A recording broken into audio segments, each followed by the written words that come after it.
Vemos agora um pouco os conceitos de web design, mas relacionados à própria história da web. O que acontece é que a web ela é um conceito relativamente recente, é uma ferramenta, é um serviço relativamente recente que veio de 1991, quando Tim Berners-Lee, um pesquisador num laboratório na Suíça, junto com sua equipe, desenvolveu a linguagem HTML e o primeiro browser, chamado Mosaic. Mas vejam só, a internet ela existia muito antes disso. A internet ela surgiu em 1969. Então, dessa forma, a evolução da internet, da própria internet, a troca de documentos era feita basicamente por FTP, ou seja, as pessoas precisavam fazer download, baixarem os documentos para terem acesso aos seus conteúdos, que eram basicamente documentos científicos, documentos acadêmicos ou governamentais também.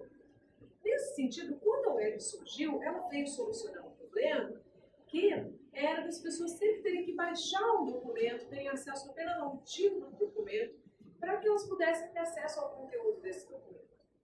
Com a web, você passa a ter links que fazem uma ligação entre diferentes documentos, você consegue ampliar esse acesso, cria essa World Wide Web, que é a teia mundial de acesso às informações e aos conteúdos, através de um browser.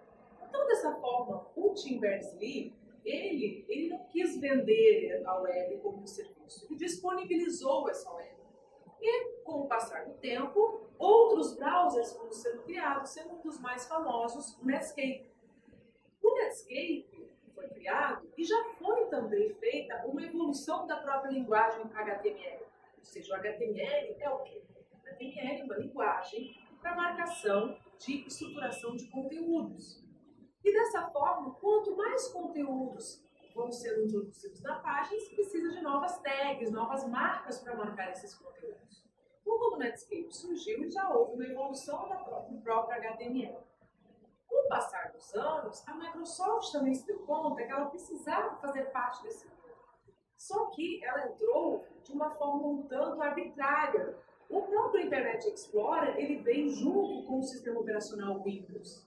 E nesse sentido, acabou fazendo com que muitos deixassem de utilizar ou nem utilizassem o Netscape. As pessoas passaram a ter acesso à web, à internet, diretamente através do Internet Explorer.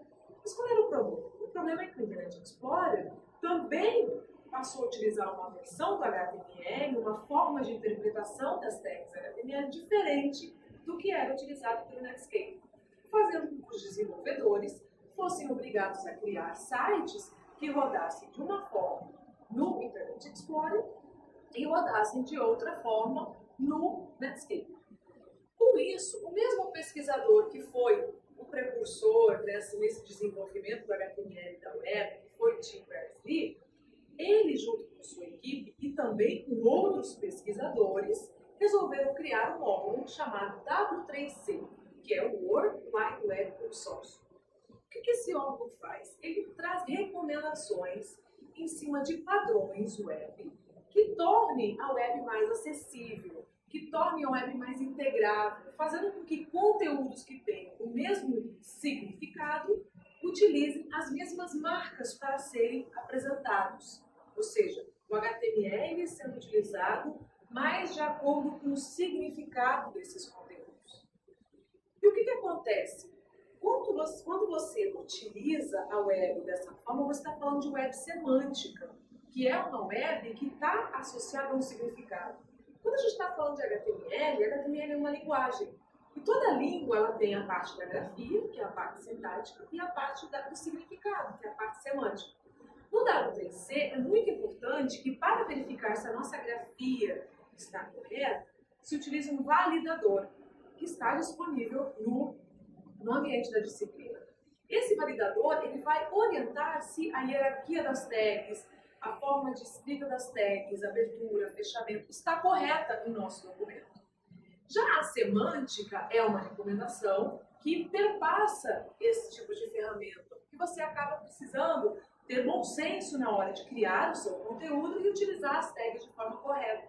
E a web semântica é tão importante que ferramentas de busca, principalmente o Google, que é a ferramenta mais utilizada, ela faz muita diferença na própria indexação dos documentos, uma correta marcação semântica desse conteúdo.